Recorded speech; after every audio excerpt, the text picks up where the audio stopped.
अचानक सुबह सुबह सब काम धाम छोड़ करके राहुल गांधी पहुंच गए सब्जी मंडी। लोगों से बात करने लगे, सब्जी वालों से सब्जी के दाम पूछने लगे।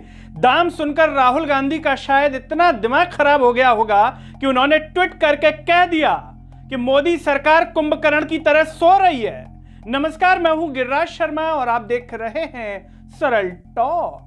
दोस्तों, जो काम देश के प्रधानमंत्री नरेंद्र मोदी को करना चाहिए वो काम कांग्रेस के सांसद राहुल गांधी करने में लगे हुए हैं। मोदी जी को इसलिए भी करना चाहिए क्योंकि वो खुद को गरीब और फकीर कहते हैं और इवन अब तक कहते हैं, भले वो लाखों की कोटी पहने हो लेकिन उनकी फकीरी नहीं छूट रही है। कोटी लाखों वाली है लेकिन मोदी जी पहने हुए हैं। गरीबों की चिंता नहीं करते, केवल बात करते हैं। इस समय मोदी जी को कुवैत के बजाय दिल्ली की सब्जी मंडियों में जाना चाहिए था और पूछना चाहिए था कि सब्जियों के दाम क्या हैं। हमारी सरकार ने तो दाम घटा दिए, फिर सब्जियां महंगी क्यों मिल रही हैं? लेकिन मोदी जी ने नहीं पूछा। वो तो अपनी कुवैत की यात्रा पर निकल गए और वहां कुवैत वालों के यहां पर काजू और बादाम सूत रहे होंगे, लेकिन राहुल गांधी जरूर पहुंच गए। दिल्ली के गिरिनगर स्थित सब्जी मंडी में पहुंचे, सुबह ही सुबह अपनी 4 व्हीलर गाड़ी से निकल गए और लोगों के बीच में महिलाओं से बात करने लगे। महिलाओं से इसलिए क्योंकि सब्जियां आमतौर पर महिलाएं खरीदती हैं, घर पर बनाती हैं, तो उन्हें सब्जियों के दाम एग्जैक्ट पता होता है। राहुल गांधी ने सोचा होगा कि मोदी सरकार इतना दम भर रही है कि महंगाई घट गई है तो जरा पूछ ही लेते हैं। लेकिन राहुल गांधी ने जैसे ही सब्जियों के दाम पूछे तो उनके तो होश उड़ गए। कितने का? 400 रुपए किलो चल रहा है। सोना सस्ता होगा। चौंक गए कि सब्जियां इतनी महंगी।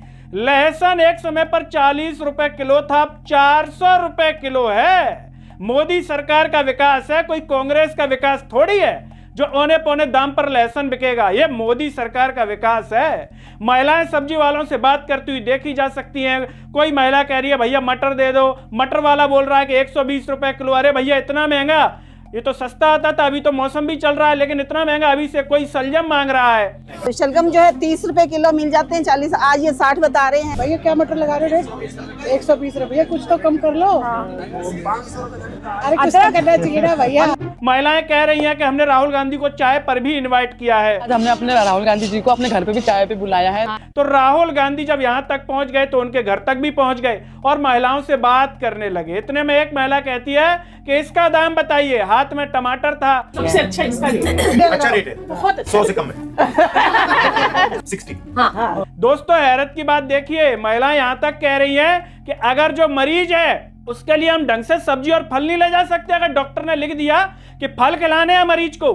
अब ये देखिए, तोरी जो 30-40 रुपए किलो मिल जाती थी अब 100 रुपया। अब मुझे तो पेशेंट के लिए लेनी ही लेनी है, तो मैं क्या करूं? मेरा बजट तो बिगड़ गया ना सारा। तो ये मान लीजिए कि जिसकी तनख्वाह 15-20 हजार रुपए होगी उसे उधार मांगने पड़ जाएंगे, पड़ोसी से या किसी से मांगेगा। कोई नेता और विधायक सांसद नहीं आएगा उस मरीज के यहाँ पर देने के, भाई साहब हमारी सरकार में महंगाई बढ़ी है तो हम आपको ये सब्जी और फल खिलाएंगे। क्या इसी प्रकार का विकास देश की जनता चाहती थी? अब मोदी जी को तो इसका जो एहसास है वो इसलिए नहीं हो रहा है कि वहां का जो प्रधानमंत्री जी को जो घर मिलता है वो देश की जनता के पैसे से मिलता है, तो उनकी जेब से तो पैसा जा नहीं रहा होगा। वो तो सरकारी आवास से जो भी उनको मिल रहा है खर्चे पर, उसमें मोदी जी सूत रहे होंगे। मशरूम की रोटी, काजू की रोटी, बादाम की रोटी। लोग बताते हैं कि बड़े बड़े आदमी तो कुछ भी खाते हैं, गेहूं की रोटी तो हमारा आप जैसे खाते हैं। मोदी जी के गाल लाल ऐसी थोड़ी है कि इसकी गेहूं की रोटी खा करके हो रहे हैं। लेकिन वो कितना महंगा होगा, मोदी जी इसकी तस्वीर शेयर नहीं करेंगे। क्यों? क्योंकि उन्हें अपनी छवि बनानी है। छवि बनानी है गरीब फकीरों वाली, लेकिन भीतर सूतेंगे बादाम का हलवा और काजू की रोटी दोस्तों। लेकिन आम आदमी यहाँ पर आलू खा ले वही उसके लिए बहुत है। लहसुन का तड़का लगता था सब्जी और दाल में, वो भी नहीं लगा पा रहा है क्योंकि 400 रुपया किलो है। दोस्तों, क्या लगता है, क्या मोदी सरकार वाकई में कुंभकर्ण की नींद सो रही है या नहीं सो रही है? मोदी सरकार बस देश का विकास कर रही है और देश का नागरिक जो है भरपूर विकास कर रहा है। महिलाओं ने यहां तक कह दिया कि तनख्वाह तो बढ़ नहीं रही है, महंगाई जरूर बढ़ रही है। बताइए कहां से खरीदें भाई साहब? कुछ लोग होंगे वो कहेंगे कि नहीं कोई महंगाई नहीं है। दोस्तों, ऐसे लोगों को आप क्या कहना चाहेंगे जो कहते हैं कि कोई महंगाई नहीं है? जरा उनको भी आप कमेंट में बता दीजिएगा और मोदी जी को बता दीजिएगा कि उन्हें कुवैत जाना चाहिए या कहीं और जाना चाहिए। सरल टॉक की आवाज को सब्सक्राइब कीजिए, साथ ही साथ सरल टॉक के Facebook, Twitter, Telegram, Instagram page को आप जरूर फॉलो कीजिए। और अंत में सभी से एक अपील है, जब आप ये वीडियो देख रहे होंगे तो नीचे ज्वाइन और थैंक्स का बटन होगा, उसे सपोर्ट कीजिए। नमस्कार।